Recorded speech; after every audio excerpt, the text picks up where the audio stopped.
రాష్ట్ర చిహ్నంలో మార్పులు చేస్తామంటూ సీఎం రేవంత్ చేసిన వ్యాఖ్యలను ఖండించారు మాజీ ఎంపీ బి వినోద్ కుమార్. రాష్ట్ర చిహ్నంలో ఉన్న కాకతీయ తోరణం, చార్మినార్ చారిత్రక గుర్తులను వాటిలో మార్పులు చేయొద్దని సూచించారు. రేవంత్ రెడ్డిపైన ఆంధ్ర మేధావుల ప్రభావం అధికంగా ఉందన్నారు. ఎలాంటి కుట్రలు లేకుండా కేసీఆర్ పాలన చేశారని, ప్రస్తుతం తెలంగాణ చరిత్రను మర్చిపోయే కుట్ర చేస్తున్నారని విమర్శించారు.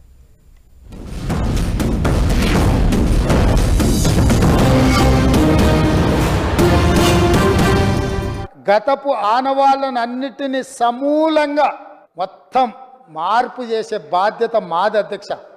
ఏం చింత చేయకండి, మీ ఒక్క ఆనవాళ్ళు కూడా ఎక్కడ కనిపించదు. నాది జిమ్మెదారి, మీ ఆనవాళ్ళు లేకుండా చేసే బాధ్యత నాది అని చెప్పి నేను మీకు అందరికి తెలియజేస్తున్నా అధ్యక్ష. ఈ రేవంత్ రెడ్డికి ఎవరు సలహాలు ఇస్తారో నాకు అర్థమైతలేదు. Perverted brains probably. కాకతీయులండి, చరిత్ర తెలవాలి ప్రజల్ని, యువకుల్ని, హిస్టారియన్స్ని. హిస్టారికల్ పర్స్పెక్టివ్ ఉంది, దీంట్లో చరిత్ర ఉన్నది.